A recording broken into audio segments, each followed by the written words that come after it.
파르마의 수도원. 저자 스탕달. 스탕달과 연인들.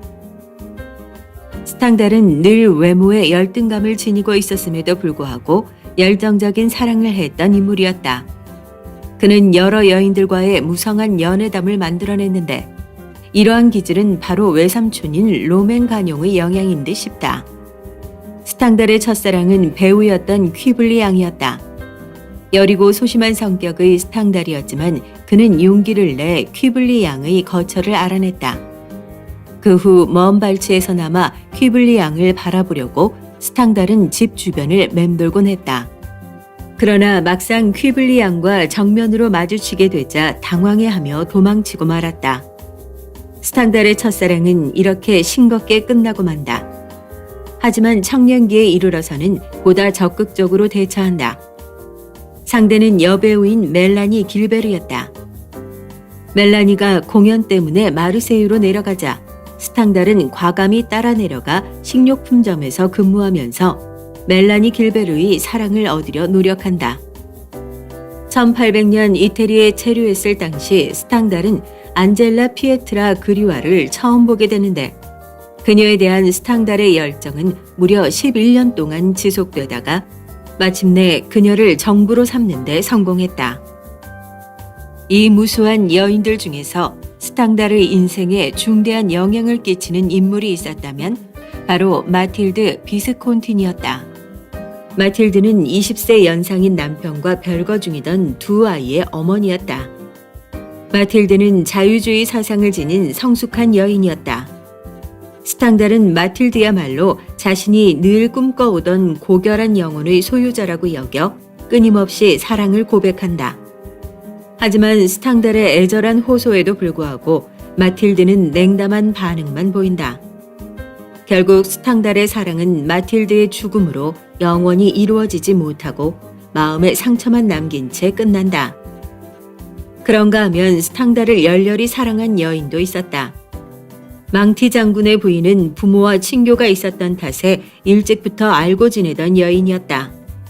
1824년 스탕달이 용기를 내어 사랑을 고백한 후 스탕달과 망티 부인은 정열적인 사랑에 빠진다. 유부녀와의 사랑이었던지라 위험이 뒤따랐던 만큼 그 둘은 비밀리에 만나야 했다. 한 번은 스탕달이 지하실에 숨어서 사흘 동안 견디며 망티 부인이 가져다주는 음식만 먹고 지낸 적도 있었다. 하지만 결국 그녀와의 밀회는 성격 차이 때문에 끝나버린다. 이들 외에도 스탕달과 스치듯 사랑을 나눈 여인들로는 알베르트 르방프레, 알렉상드린 푸티와 이탈리아 처녀 지율리아 리니에리 등이 있었다. 이들과의 사랑은 한낱 일시적인 불꽃장난 같은 사랑이었지만 스탕달의 정열을 끊임없이 불사르게 해준 계기가 되었다. 여인들과의 사랑은 바로 스탕달을 작가로 이르게 하는데 중요한 요인으로 작용했을 뿐만 아니라 그의 사랑은 곧 작품 속에 그려진 주인공들의 사랑이 되었다.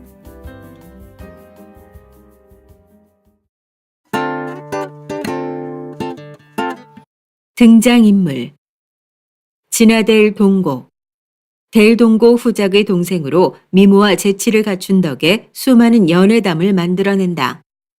파르마로 옮긴 후 궁중의 중심 인물이 되어 정치 인사에 지대한 영향을 끼친다. 피에트라네라 백작 부인이자 상스베리나 공작 부인, 그리고 모스카 백작 부인이 된다. 델 동고 후작. 이태리의 귀족 가문으로 전제군주 신봉자. 인색하고 돈벌이에만 열중한다. 파브리스 델 동고.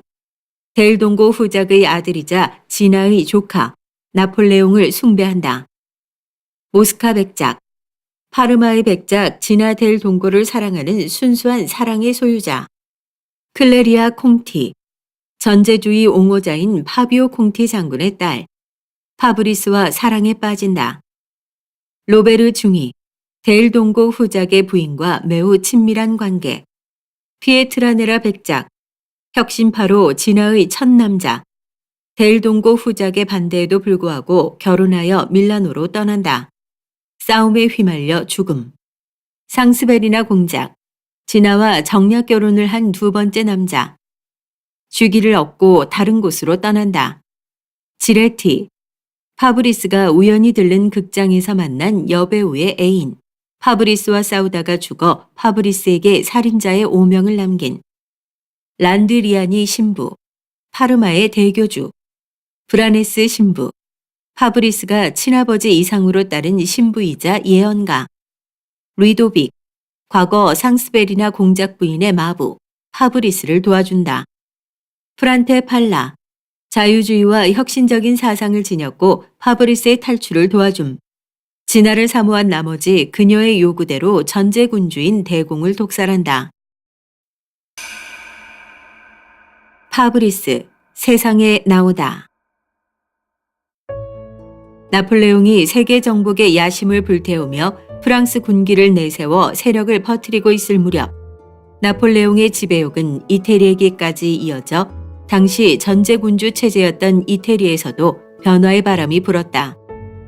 전제군주를 둘러싼 구귀족과 수도사들은 이런 변화를 막으려 안간힘을 썼다. 그러나 이미 대중들 사이에서는 나폴레옹의 자유주의 사상이 열병처럼 곳곳으로 퍼져나가고 있었다. 이태리 대중들은 프랑스 군대를 곧 자유를 가져다주는 의로운 군인처럼 여기면서 지지를 아끼지 않는다. 그러나 수도사들은 이들을 악마에 비유하며 대중들을 진정시키려 노력한다. 이태리의 귀족 가문인 데일동고 후작은 전제군주 신봉자다. 보수주의자이며 재물만 탐닉하는 후작에게는 부인과 아들 외에 여동생이 있다. 진아라고 불리는 그녀는 어릴 적부터 미모와 재치를 겸비한 보기 드문 소녀이다.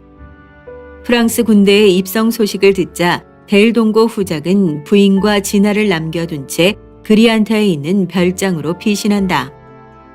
후작 부인과 진아는 밀라노에 남아 여느 이태리인들처럼 프랑스 군대의 체류 비용을 지불하기도 하고 그들과 만나기도 한다. 그중 로베르라는 중위가 데일동고 후작의 집에 초대돼 머문다. 짧은 기간이었지만 로베르 중위와 후작 부인은 매우 친밀한 관계를 가졌다. 중위와 프랑스군이 돌아가고 나서 얼마 후 데일동고 가문에는 둘째 사내 아이가 태어난다. 그의 이름은 파브리스 바르세라였다. 세월이 흘러 어엿한 숙녀가 된 진아는 혁신파였던 피에트라네라 백작을 만나 사랑에 빠진다. 데일동고 후작은 피에트라네라 백작의 사상이나 가문을 탐탁지 않게 여겨 그들의 결혼을 강력히 반대했다. 그러나 진아는 데일동고 후작의 만류에도 불구하고 결국에는 피에트라네라 백작과 결혼해 밀라노로 떠난다. 그곳에서 피에트라네라는 군주의 신임을 받아 지위와 권력을 얻는다. 이로 인해 진아는 부와 세력을 함께 영유하며 행복한 나날을 보낸다. 또한 그녀의 미모와 재치를 이용 궁정 사교계에서 중심 자리를 굳힌다. 한편 파브리스는 데일동고 후작의 무관심 아래 제대로 교육도 받지 못한 채 지내고 있었다. 진아는 조카인 파브리스를 보고는 그의 재능을 아까워하면서 곁에 두고 싶어 했다. 그래서 데일동고 후작의 허락을 받아 파브리스를 친아들 이상으로 아끼고 교육시킨다. 진아의 뒷받침과 뛰어난 실력으로 파브리스는 곧 사람들의 주목을 받지만 인색하고 돈벌이에만 열중하는 데일동고 후작은 파브리스를 다시 데려가고야 만다. 그러던 어느 날 행복하기만 했던 진아에게 불행의 그림자가 드리워진다. 그것은 바로 남편 피에트라네라 백작이 한 무리의 여행객들을 만나면서 시작됐다. 평소 열렬한 자유주의 옹호자이며 다혈질이던 피에트라네라 백작이 여행객들과 격렬한 언쟁 끝에 결투를 벌이다 사망한 것이다. 한순간에 과부가 된 진아는 경제적으로 궁색한 처지에 놓인다. 남편의 사망 소식에 평소 진아를 흠모하던 여러 귀족들이 구애를 하지만 진아는 모두 거절하고 청렴하게 살아간다. 그러던 중 결혼 이후 사이가 좋지 않았던 데일동고 후작에게서 그리안타에 와서 머무르라는 정갈이 온다. 이에 진아는 아름다운 코모 호수와 자연으로 둘러싸인 별장에 대한 향수, 더불어 파브리스와 함께 있을 수 있다는 것을 위안 삼아 브리안타로 갈 것을 결심한다.